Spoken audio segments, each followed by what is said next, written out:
Hello! I was wondering if I might trouble you for a cup of strong black coffee, and in the process engage you with an anecdote of no small amusement.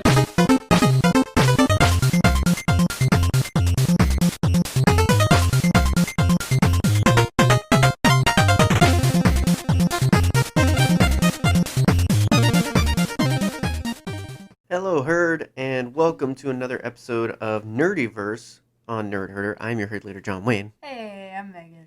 and we got that in one take, totally. We did, absolutely. We didn't forget what show this is. No, we are glad to be back. We love Star Wars. We like talking about Star Wars, and we like talking about other things too, and that's what we do on NerdyVerse, Yes, and we that's what we're doing do. here. Today's and other stuff. Yeah, we decided to approach Nerdyverse with a monthly theme and say, hey, this month it's going to be focused on this month is going to be focused on this. That's generally how monthly themes work, and we did that. It kind of boiled it down to, I think, like 6 topics. Yeah. Or 6 themes and genres and everything like that. And so this month we decided would be the month of uh, like overseas. I haven't thought of a cool Yes. word for it, but basically, Not like, American. yeah, pretty much. I mean, it's just the idea of like we watch and love a lot of things that aren't made in America, aren't American, aren't generally just here, whether it be anime or British television or just Yeah. anything. Those wacky Brits. Right? And so, yeah, it's the idea of kind of focusing away from um, just anything nerdy to something nerdy that is from overseas, imported, if you will. Ooh. Um, and so, I don't know how we ended up on the theme of Doctor Who per se, but we did, Yeah, we were and just here we like, are. I like Doctor Who. Yeah, I like Doctor Who too. So, yeah, I have no idea why we're talking about Doctor Who, but we decided that's what we're talking about. Because it's a great show. It is a great show, and it's also, I guess, the interesting thing of it is I don't think a lot of people we interact with have ever brought up Doctor Who. I don't know that a lot of people that normally listen to us like, or I shouldn't say like Doctor Who. I don't know that they've ever just watched it though, is what I mean. Yeah, I work with someone who's watching Doctor Who for the first time, Mm-hmm. and Doctor Who didn't start in 2005. It was kind of reborn in 2005. Yeah. And so, like, he had all that time to start watching Doctor Who. Mm-hmm. What held him back? Mm-hmm. He just hadn't watched it yet. Yeah. That's Well, that's now, literally all it was. now I don't know how it is with the current circulation and everything, but now the difficulty is so many people don't have cable. If it weren't for that, I never would have. If I didn't have the BBC channel, I Yeah. wouldn't have been able to really dive into Doctor Who and develop a love of it because I'd only watched it because of friends who had it, Yeah. but that wasn't able to be a regular occurrence. So when I came back to life and was like, hey, well, I found this thing I'm interested in. I don't know where to watch it now. But luckily, with Comcast back in the day, you can do that. But Yeah. so many people don't have cable anymore, so I don't know if BBC has like a streaming service or if there's some streaming service that. Yeah. I mean, you can watch past stuff on Prime. We Hmm. recently discovered that, so you can do that, which is nice. But other than that, I don't know how you get your Doctor Who Yeah. nowadays. And we also inherited your mother's Yeah, entire we Doctor Who yeah collection. we have well, not the entire. We have up to the 12th, like the Yeah. beginning of the 12th Doctor. Yeah, and we have not seen anything of the 13th Doctor. Yeah, I I mean, I mean, haven't seen past the first few episodes of the 12th Doctor. I yeah. mean, we we'd already kind of stopped. Well, I mean, there was a period between Matt Smith's announced ending and where 12 began. There was Oh, like yeah. a pause, and somewhere in that pause, we had kind of gotten in. Well, I mean, not into other things. We just kind of moved Yeah. on. That's when we canceled our cable. Probably, I don't pay attention, I, but I like we think, just there was a pause, and then coming back to it, it was just hard getting back. Like Doctor Who's one of those shows where yeah, if you miss a couple episodes, you've missed a lot. yeah, Sorry. it's hard to explain. It's I don't really know what it is about it that like if you just press pause and then come back, like you don't have the motivation to press play sometimes. Mm-hmm. Some maybe someone else who likes Doctor Who can chime in and maybe if you feel the same way and Yeah. everything. But Backyard Tortoise. it's a huge it's a it's a packed out show. It's Yeah. a lot going on. And I also think that's part of why people avoid it maybe or don't really get into it is it just seems like there's so much going on. There's so Yeah. much to it. And to a point, yes, but I think we're going to talk about some episodes that well, my episode especially, I think Yeah. because the whole point we're doing is we're talking about our favorite episodes. Technically, you snuck in a two-parter, but nonetheless, we're talking about our favorite episodes in an effort to kind of surmise kind of what you can expect, I guess, from Doctor Who, what we like about Doctor Who, and maybe develop in you an interest of looking into it for yourself. Like I said, it's on Prime, so if you get, even if you don't have the full subscription to get a bunch of stuff, even if you want to check out our episodes Yeah. or a few of your own, highly recommend it. So maybe that's what this will do. That's kind of the point behind a lot of things we talk about. Like we just are passing along. Hey, we like this thing. Here it is for you. Maybe you'll like it too. Yeah. And Doctor Who. I mean, it's a very fun. It's a very educational. Yeah. It's a very emotional show. Oh yeah. Like I feel like we have to say the same thing that we say to friends who we're trying to convince to watch Doctor Who. Get past the first episode. It's so good from then on. You got to get past Plastic Mickey. Uh-huh. Like you'll get it if you've never watched it. I and you mean, watch it for the first time. here's what I feel like I have to say, and I know a lot of people get offended and whatnot, but hear me out. So, well, okay, before we talk about that though, we have to kind of surmise the goings on because we're going to talk about numbers and all these other things, and Yes. so Doctor Who is a show that is very ingrained in BBC history, British in culture in general. British film culture, and all of that stuff. Like it was huge back in the day, back in the '60s when it first started. And it was just this weird show, and they didn't really know what they were doing, and they decided to instead of like canceling and just throwing it out to just keep changing, and they never really settled on what that show was, and when they had to get to a point where our lead doesn't want to be the lead anymore, or I mean I'm not going to say that's what Yeah. the first one like, but Or if it was just time to move on. yeah, if it was just we need to freshen things up, well then you kill your character and have him resurrect. Exactly. You basically you keep the same lead guy, but his face changes Yes. because you get a new actor. So it's like James Bond, actually. Yeah. I don't know why I actually, didn't just start like that. Like, Hey, wait a minute. right. They're all 007, Yeah. but they're all different. Yeah. Uh, They all have different dress sense. That's for sure. well, there's times where they kind of really hit, like, no, you're 00, like, there's little things that subtly make it sound like there was another one. Or Mhm. something like that, I mean, here's the thing. We're like clearly Daniel Craig is in modern day. Like when you watch those Yeah. films, like it's not the 70s anymore. It's not the 60s anymore. So it's like, Yeah. we can't It's assume this is still the same guy. it's like a code name. 007. Yeah, pretty much. And I mean, the Doctor is it's what he goes by and everything. It's what he tells people to call him. And Yeah. there's this whole lore of his people. See, he's an alien with two hearts. He's called a Time Lord, which basically just means they can kind of do everything. Yeah. You would think, oh, that just means like time travel and everything. Like, no, he's also super intelligent. Yeah. He's. I'm not saying like he's perfect as a character. Like he has flaws. Like, and they highlight that, but he can do a lot of stuff. Yeah. And Like very he's funnily most yeah. of the time. Like he's if you have a pretty eccentric normal person that's a superhero, but not because of powers. Yeah. Because of I don't know, just being smart, essentially, and knowing a bunch of stuff. Yeah. I mean, he makes his main weapon, which isn't even a weapon, it's a screwdriver. Yeah, but it also does everything. It also does everything. Like, he Uh, can just, like, point it at something and it makes a buzzing noise. this is what we mean by the whole, like, it's not a criticism. Like, they just kind of made it up, but they kind of made it up. Like, It's there was no mold. It is essential sci-fi, in my opinion. Oh yeah, it's if you like sci-fi, if you like time travel, that is a big part of it is time travel.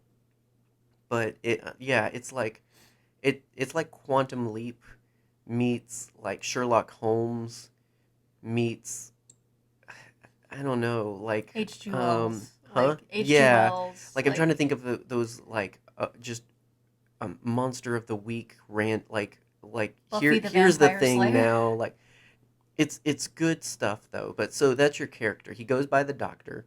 Yeah. But every time he changes, he gets a number. It's not like real in the Yeah. show. It's what we refer to them as. It's the number of regenerations he's Yeah. had. So the second Doctor, third Doctor. So when we're talking about ninth Doctor, 10th Doctor, 12th Doctor, that's what we mean is this is the 12th person to play this character technically and everything like that. And I mean really there's no way to get into all the lore of everything that happens, but I mean essentially it was really popular and then it wasn't, and they tried bringing it back in the 90s with the seventh Doctor, the movie, right? Yes. No, with the Eighth Doctor. Eighth Doctor, that's right. Well, they killed him in the beginning. They killed the seventh one in the beginning. Technically, the Eighth Doctor as we know it. Well, yes. Well, because There's a story. so the eighth Doctor, somewhere in there, the eighth Doctor regenerates, but rejects his identity, but then starts over. Yes. So technically, yes, you get the ninth Doctor, but technically, no, it wasn't the ninth regeneration. And there was Sci-fi. lore in the olden days of the early Doctor Who where he could only regenerate 13 times. Mm-hmm. That's pretty much out the window. Yeah, because you're not immortal. Yeah. But they fixed that somewhere in there because now we have the 13th Doctor or something like that. Didn't he give River one of his regenerations? Something. He gave her regenerative power. Okay. Like sure. he can do that occasionally when he wants to make a human magic. Again, this so is weird. yeah. Every episode is like its own little adventure, and I mean you have things connected, but it's just like every episode's just a matter of what are we doing today. Yeah. Like that's the idea of everything with Doctor Who is the episodes are what are we doing today? What's the adventure today?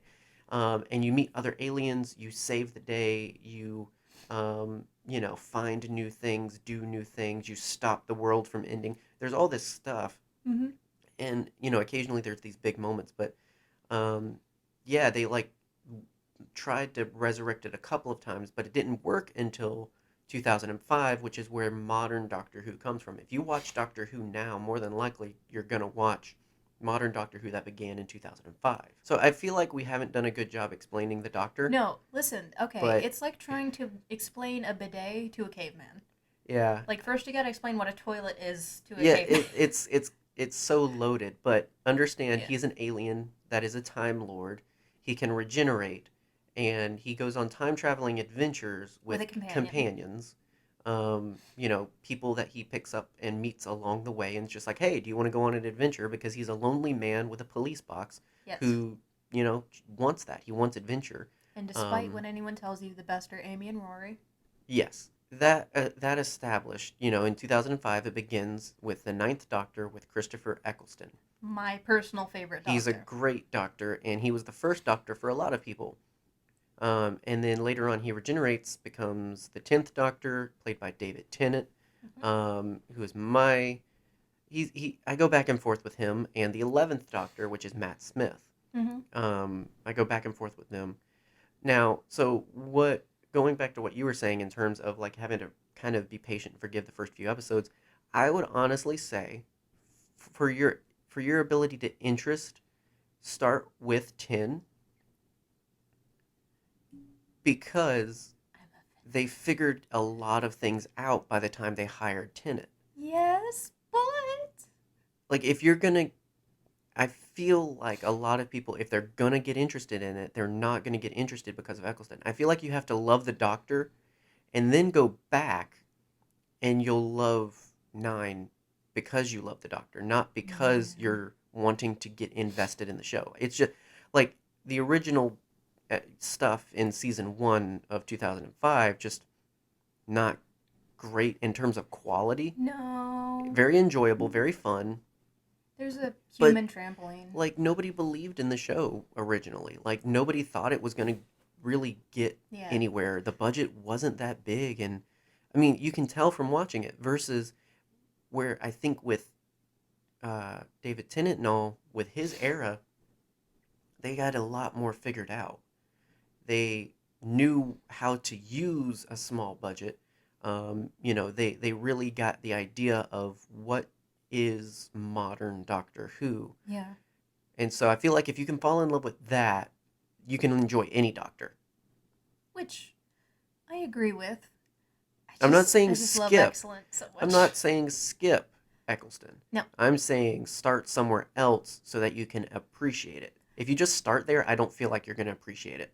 You know what you should do? You should start with your episode, in my opinion. I recommend, that was my first episode, and that's the reason I was hooked, is because it presented enough questions that I needed to know more, and also kind of pretty much gave me the idea I needed for what is Doctor Who. They do a really good explanation. Whereas with yours, we jump right in with, okay, here's this Timey-wimey. guy with big ears and big nose, and running around with a blonde and a Union Jack shirt. Like, Listen, we jump in the middle of a story. that is something that I love so much about Doctor Who, is that they hire conventionally attractive, but generally odd-looking Pretty regular people. Don't Well, get us wrong. Everyone who's played the Doctor is pretty attractive. Like, attractive enough to be an I mean, actor. except the old guys in the past.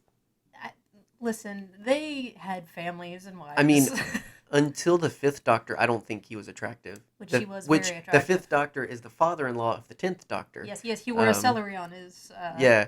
lapel. Well, because that's when he was like 30-ish. So Something like you like got that. younger. It was nice. Like Tom Baker, like they kept generally getting younger and younger. Yeah. And so then you have the 5th Doctor, but then you go to the 6th Doctor and it's just like, oh, okay, wait, we're going Yeah. back again. And I'm not saying ugly yeah. people. I'm just No. saying like they look like normal They look old like men. people.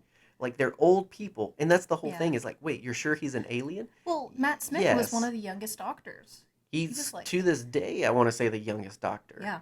I want to say that Peter Capaldi is the second oldest, next to the original guy. Like the first Doctor was old. Oh, Old. and also, Peter Cushing shows up in Doctor Who quite a few Oh times. yeah. Well, he's a prominent British actor. Yeah, like every British person you love showed up in Doctor Who at one point, Yeah. including Modern Who. So it's a very peculiar show, but if you like things that you can just sit down, watch an hour, and have fun, Yeah. and if you like sassy humor, and if you like weird sci-fi, and if you like, I mean, really storytelling across the board, you do get sci-fi, you get romance, you get mystery, you get horror, you get all kinds of things Yeah. mixed in, because Doctor Who is not a single genre thing. The only thing that's constant is time travel and science fiction. And Oods. Well, not really, but They're like, pretty consistent. yeah, I highly recommend you check it out. We have eaten into a lot of our time to talk about our Yes, favorite we have. episodes. It's your fault. Thank you. So why don't you start? Well then, I mean, first of all, just I- because mm. you like your episode for different reasons than I like mine, if it makes sense. yeah, I think it'll make sense as we talk about it. it is my favorite Eccleston episode. Mhm. Christopher Eccleston, the Ninth Doctor. We've established Great this. actor too, by the way. Fantastic actor. He's in a movie with Ewan McGregor and someone else. That's like Oh, is that the glitter one? no. Okay. He's not in that movie. He's not in Good. Velvet Goldmine. All right. Like, I know you don't. you like find it any excuse to bring that movie up. because it's a good movie, John. Yeah. It's Well- got Eddie Izzard and Jonathan Rhys-Meyers. Eddie Izzard, who was considered for the role of the Ninth Doctor, actually. So was oh my gosh, where is it? They would have fit. Like Eddie Izzard would have made Bill a Nye, Ooh. who Not Bill appears Nye, later Bill in Nighy. Nye. Well, I say Nye, I but he know. appears in later episodes. Very knowable names. Yeah. Oh, here it is. Hugh Grant, Ooh. even. I don't know if he So- would have made a good doctor. I think he's You too never know handsome. till they jump in. It's very hard to Yeah, judge until they step in the shoes, very true. until you see what kind of doctor they are. So Mm-hmm. anyway, Oh, but anyway, Christopher Eccleston, he from the very first episode, you get a very actiony doctor. Like he's dressed in a leather jacket and a black t-shirt and jeans. mm-hmm. Like you'd expect him to be on set of a Mission Impossible movie, which I think he was at one point. Christopher Eccleston. He was in Gone in 60 Seconds. That's the movie I'm thinking of. Yeah, he was the bad guy in that. Yeah, He plays bad guys very well too. He's been the bad guy in a lot of movies, Which so people was- were a little weird about him becoming the Doctor. Yeah, which was one thing that kind of cited some of his reason for leaving after just one season was this idea of just not really feeling like he fit in. He also, you know, much like my gripe with season 1, it's a great season, but They were still figuring so much out. it's so strapped. It's just not. It's not quality production. Yeah. And for someone who is very used to film and filmography, and like he's very used to, we've got money and we're comfortable, and we produce what we produce. Yeah. Having a very just all over the place, very strenuous kind of filming schedule and all this other stuff. His whole thing was just like, yeah, this is a little different for me. I'm not used to this. I'm going to get out of it while I still can. Yeah. And I really hate that because he was so good. He was so good. Like, I love Eccleston so much for what he brought to Who. Yeah, I really appreciate that he didn't let it get to his role. Because most people would not know he was not having a... Well, he was having a good time as the Doctor and with the people. I don't think he was having a good time with the job of it and everything. Which is understandable and fair. If you've watched season 1 of Doctor Who, you know that it has a lot of varied episodes, ranging from, like you said, super sci-fi to horror to romance, that kind of thing. But my favorite 2-parter episode is The Empty Child, which takes place smack dab in World War II era London during the Blitz, which is a very interesting setting for a very interesting story. Yeah, which is most Doctor Who episodes. They pick very real points of history, but then they also just roll with it. I mean, they meet very real people, in scenarios. Shakespeare, Van Gogh, so many real Churchill. Yeah. But then there's also all these other things where it's just completely original, completely made up kind of things too. Oh yeah, definitely. Like it's not always in space. Like that's the benefit of having It usually isn't. Yeah. Because they don't have the budget. That's why they set you up at the beginning with it doesn't just travel through time; it travels through space. The TARDIS, the time and relative dimensions in space. Time and relative dimensions. It's not a police box. It's not. It just looks like one. It looks like a phone. It's the disguise that it's stuck in. Yes, it is. But it can't disguise itself as anything else. But it can change every season. Yeah, with on the new inside. Well, no, on the outside too. Oh yeah, a little bit, slightly. The big thing about the TARDIS is that it's bigger on the inside. I think he just likes the police box. Oh yeah. Well, there's a lore reason to it as well. Like there was a fight with his arch nemesis, the Master, where the chameleon circuit, the thing that controls, makes it what it is. It used to be able to turn into different things like statues and pillars and stuff like that. Because it's supposed to fit in. Exactly. But now, in a fight, the chameleon circuit got damaged, and so now it stays as a police box, and it has been a police box since 1970 the whole time. Something? No, it was. In the early episodes, it was able to change. Really? Yeah. They lost the budget for that. Yeah, pretty much. I mean, that's the thing too, is I think they needed a reason to stick with it. Yeah, if you've been in nerd culture for a long time, you've seen the TARDIS. Oh yeah. Yeah, it's iconic, and I think that's also why they broke the chameleon circuit. Oh yeah, by that point, that's what people knew to be Doctor Who. Yeah. Well, the episode that I'm talking about starts in the TARDIS with them flying through a wormhole, chasing after space junk. Yeah. They detect something, and he's like, we got to go after it. Yeah. So it, like, kind of sets up as its own thing, but at the same time, it still feels like you're jumping in, like, I mean, first of all, he doesn't really. You don't get introduced to Rose. No. Because there is a new character, because Captain Jack is there, you do technically get introduced to the Doctor because there's a new character who gets introduced to the Doctor. If that makes sense. Yes. Like every time a new character is introduced, it's a time to refresh.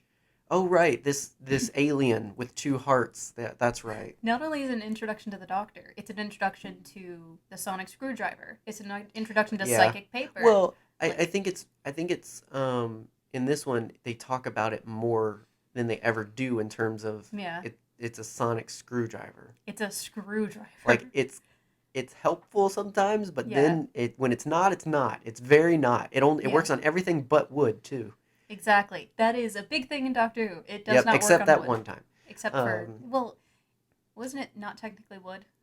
No, I mean the special where all 3 doctors are there. Oh yeah. And Eccleston was supposed to be there.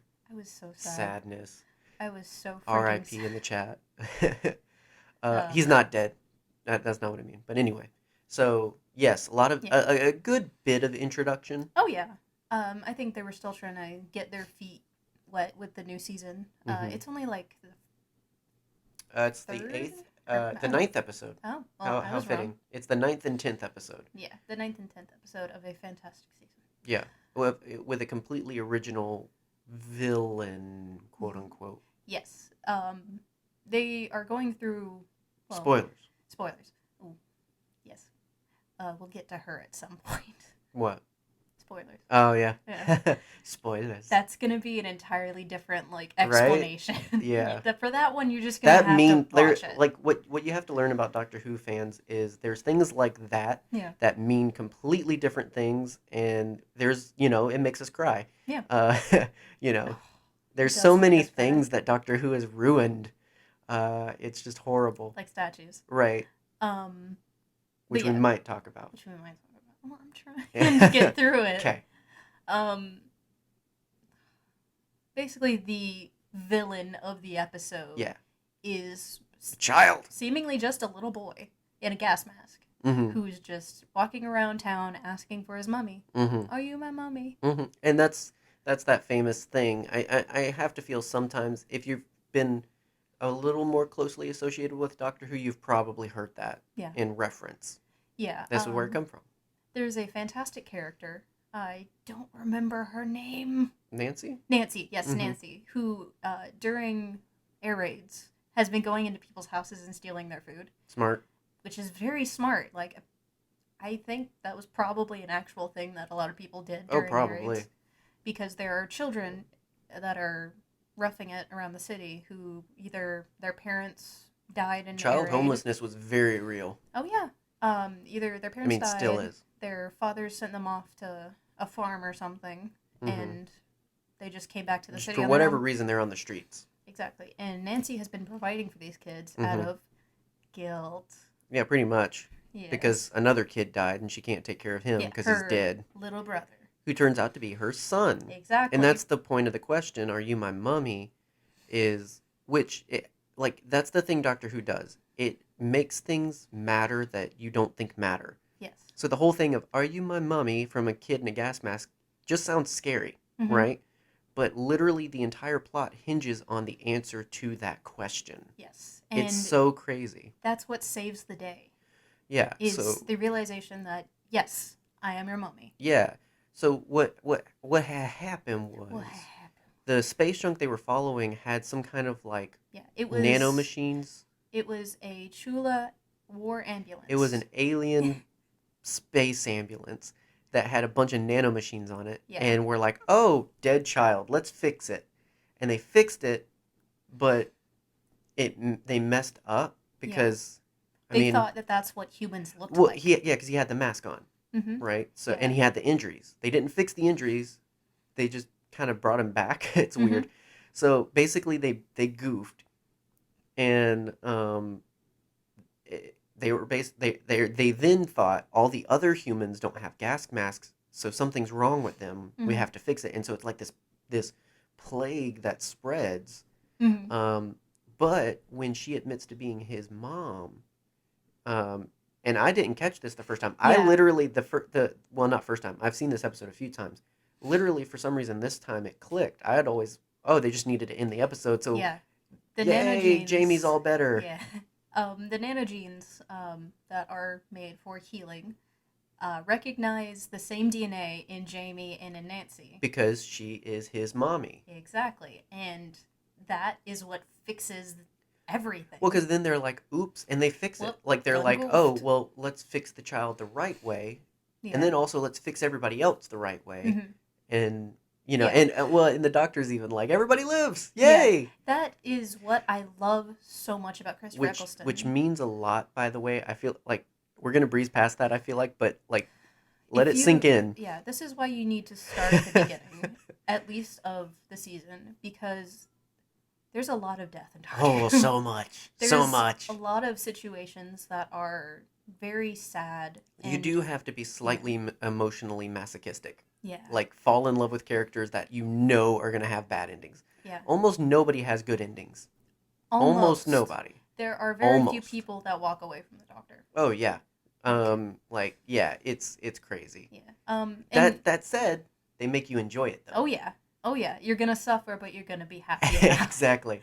That's something that I love about what Christopher Eccleston brings to the Doctor, is that he is so kind. He also brings a banana. You should always bring a banana to a party. Right. Like, this is peak Doctor, in my opinion, because you get the fatherly Doctor. Which, yes, was I feel like the emphasis. Like, dad jokes to, you know, just Kingdom Come and just very stern, but also very loving and forgiving. He sends an entire group Go of people to your either room. And it works because he's the dad doctor. Like, I don't know that that's entirely what they were going for, but that's the perfect description of him. Yeah. Like, every doctor kind of gets described as their thing. Eventually, you know, and he's kind of like the dad doctor, whereas, they all you have... know, I call Tin the sorry doctor. He's always, I'm so sorry. Like, he's always saying it, but it doesn't make it better. He doesn't want to go. But then, I mean, how would you describe? I think Matt's the angry doctor. He's very. He is the childish Doctor, in my opinion. Like, he has the emotional maturity of a kid in some spots. Like, he's immature in most scenarios, but then he has temper tantrums. True. Like, but his temper tantrums are godly. They are godly.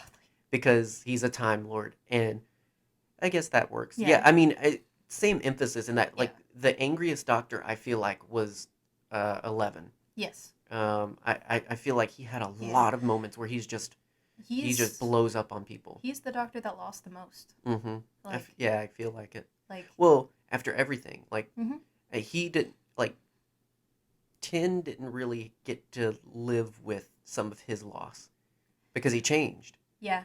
And so, but he literally the didn't Doctor, get to live like, with and that's the most thing. of his Even though he regenerates, he remembers everything. He's still he's the same person.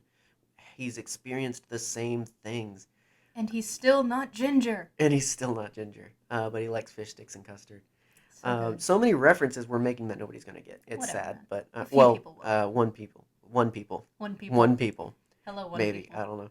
Maybe we'll be surprised and we're entirely wrong. But Doctor Who's one of those. Like, there's so much in it that it can be exclusive without intending to be. Yeah. So, your episode, The Empty Child and the Doctor Dances, that's part 2, was actually one of the other episodes that was my first one. Mm-hmm. And it introduced, I didn't mention, but my favorite. Yeah, everybody's favorite. Captain Jack Harkness. Literally, he loves everybody and everybody loves him. Exactly. And that means a lot, by the way. He is the most overtly pansexual character. Oh, man, yeah. In the entirety of the show. He's great. He's a lot of fun as a character, but he's also got a lot packed in. Again, it's that thing of Doctor Who where it's like, hey, it's fun, but then it's also sad. Yeah, like his backstory and what he becomes in the future. Mm-hmm. Which you meet in season 1. Yeah. So weird. I'm going to leave the reveal, though, because I want people to experience that reveal. Yeah, we're not trying to spoil everything. It's so great. So I don't know how you were introduced to Doctor Who, but I was introduced by my friends being like, hey, we have campgrounds to ourselves. We have full reign for the weekend. What if we go to the dining room? with the big screen TV and put on some scary stuff Yeah. and watch it all night. Which is something that we did at camp for. Oh yeah. It's a Camp Grandview just tradition. Like we watched Zombieland and I think Insidious when I worked at camp. So Yeah, like, we watched Doctor Who. we love to scare each other and scare ourselves and then walk back to our cabins. Right. So they picked the scary episodes of Doctor Who, and that was my whole introduction. What I even went in like, okay, so it's all just spooky, scary sci-fi, and it's not, but It's not Tales from the Crypt. there are very good ones in it. So yeah, first episode was Blink, my favorite episode, which is what I'm talking about, but then also yours, and then there was a couple of other ones I can't remember off the top of my head. We watched about 7 or 8 episodes in all. I remember that we were up late. Was it the Mars one? No. Water on Mars? No. No, Ghost. No, that's not. Ghost? That's No, not it. it was Ghosts in the Library though. Ghost in the Who Library. turned out the lights? That's a very yes. good one. Yeah, the premise was all the ones where it's just spooky. It's like literally just the point is something spooky happens. Yeah.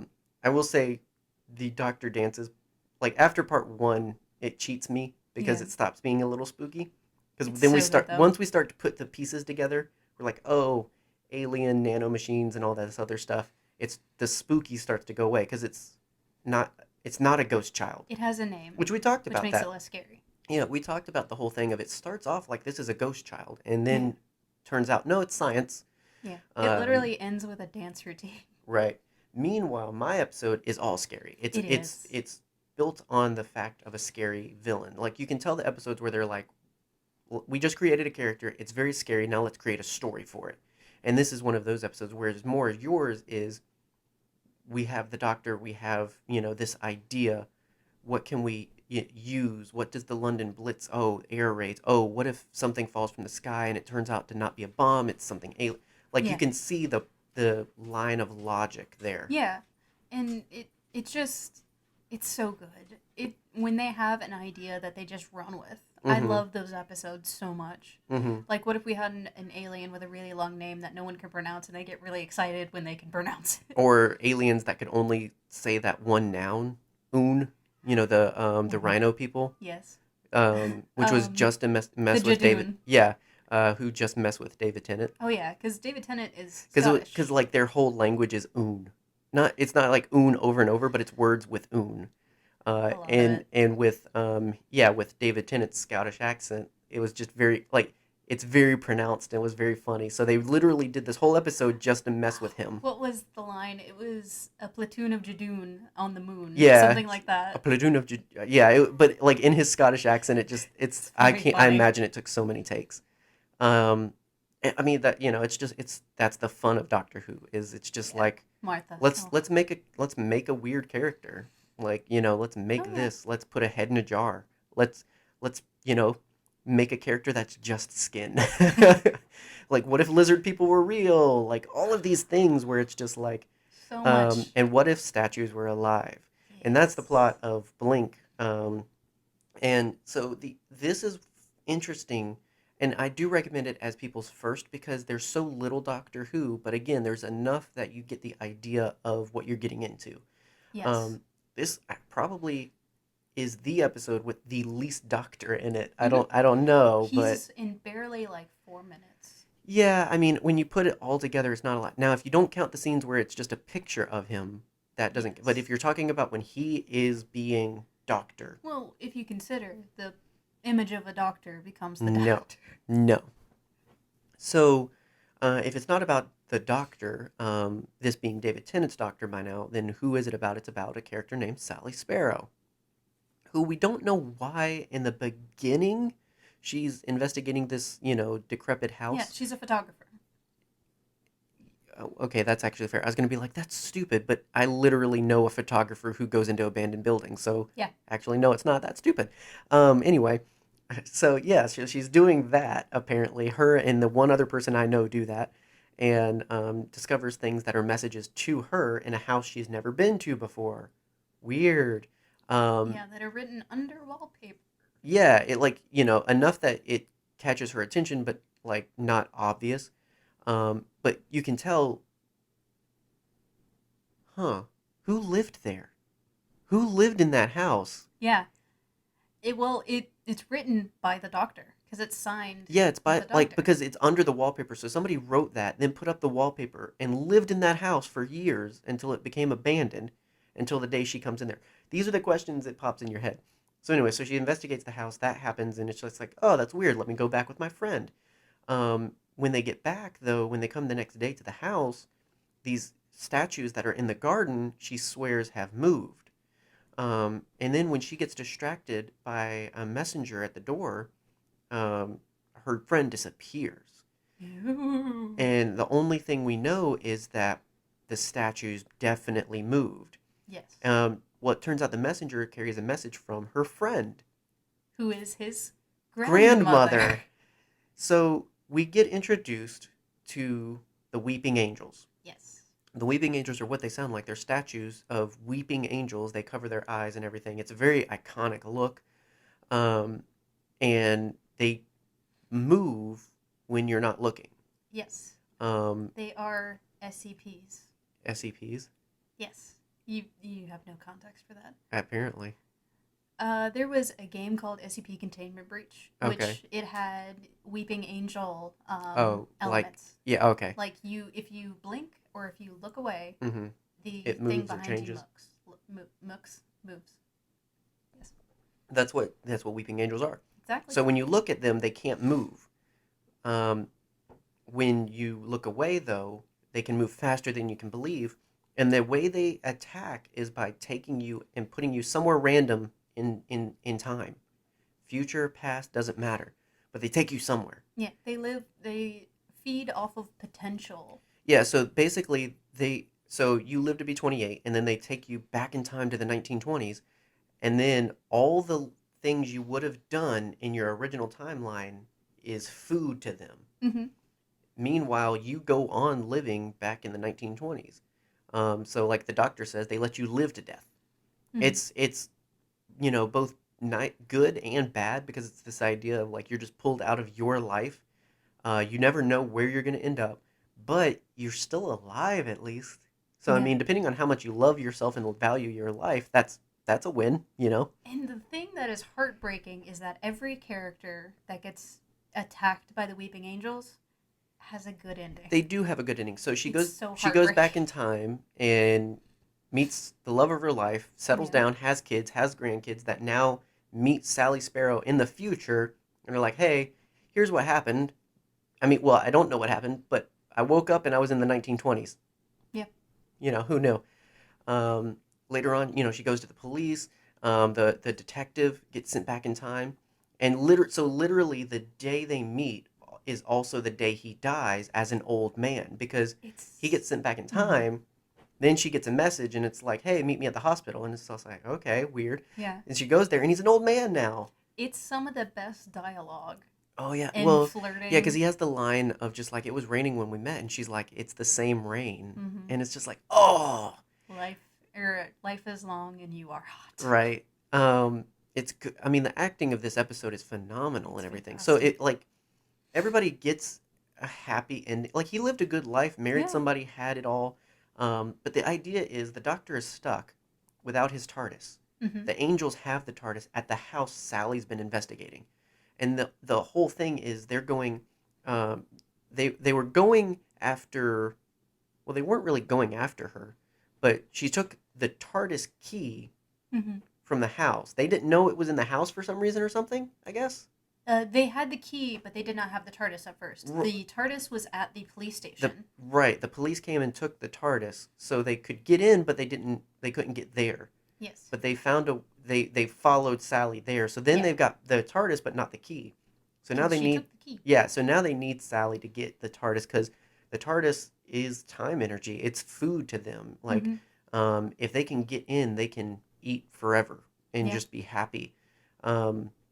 But obviously that would destroy the TARDIS, which could potentially destroy everything. Mm-hmm. Oh, and something important to mention, because you're probably like, well, if it's a police box, can't he go back in time and bring the people to the present?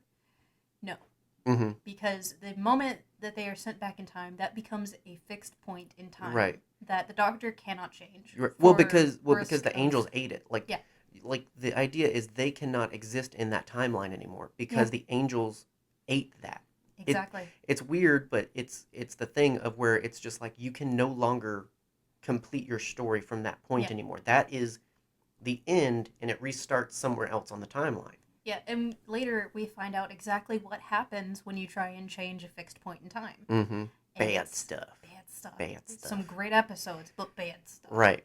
And so, so yeah, so the whole plot becomes getting the TARDIS back to the Doctor, and it involves just very creative uses of injecting the Doctor into the story, like him recording dialogue to a conversation that they don't know that they have, kind of thing. Like there's so many puzzle pieces to this that really work. So that's the Sherlock Holmes kind of style to it, where it's just like, what's the mystery? What's the thing? What like how does this work?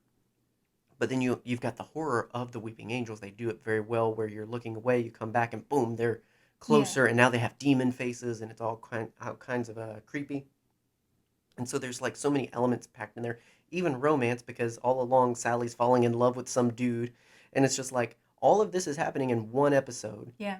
Called Doctor Who, like that doesn't a couple feature days. Doctor Who. Yeah.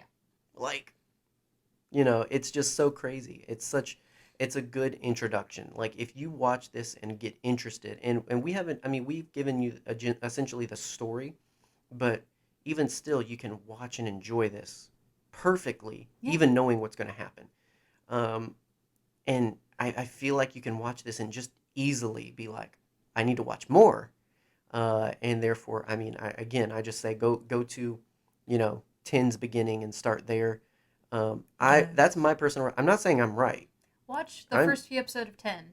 Come back to Eccleston. That's what I mean. Watch enough Doctor Who to love it, and then go back to Eccleston, because then you'll appreciate it. And then have it break your heart. I mean, it's the same things of like, starting your kids on Star Wars somewhere else. Like, you want to start them on the original trilogy because you want them to experience it how you experienced it, but would they have the same appreciation? Would they be as invested? And I'm not saying spoil everything for them, but I'm saying maybe start them in Clone Wars. Yeah. Maybe start them there. Because nothing there, technically, other than the Mortis episode, spoils the original trilogy.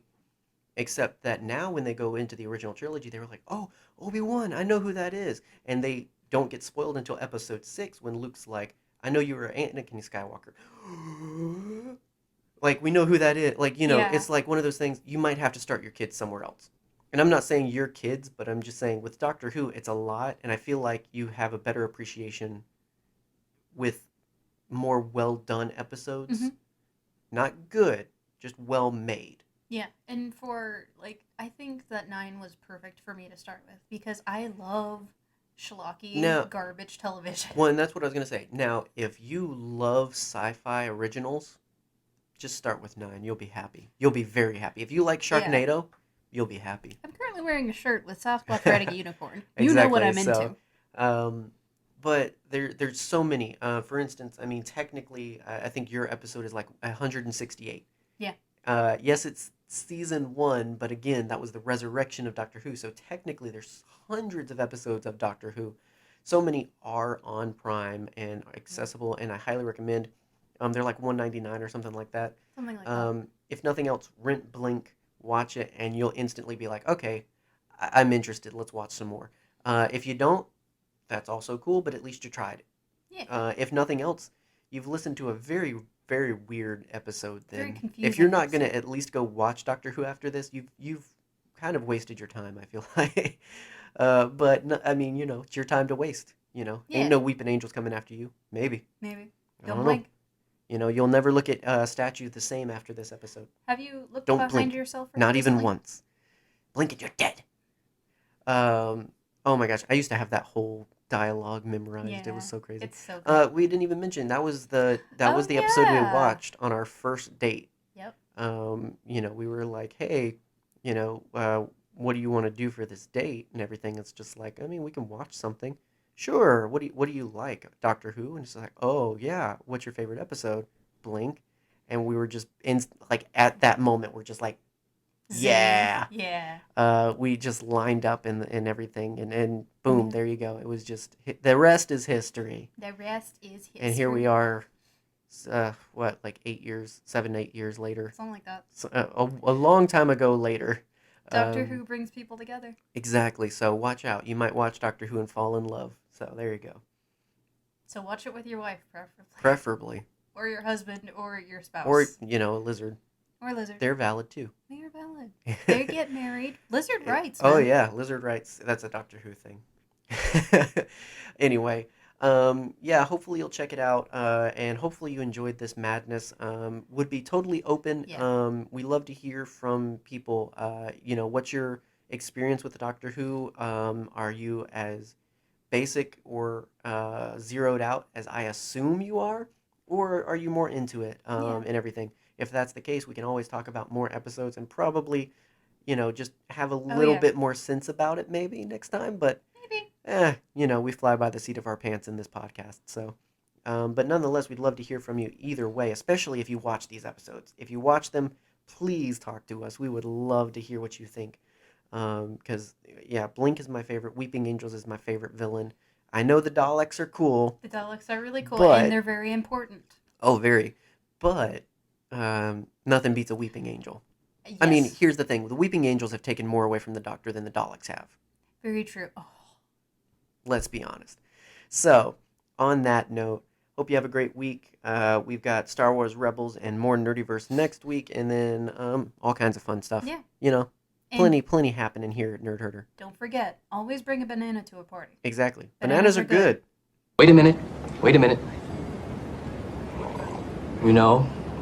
This is, excuse me, a damn fine cup of coffee.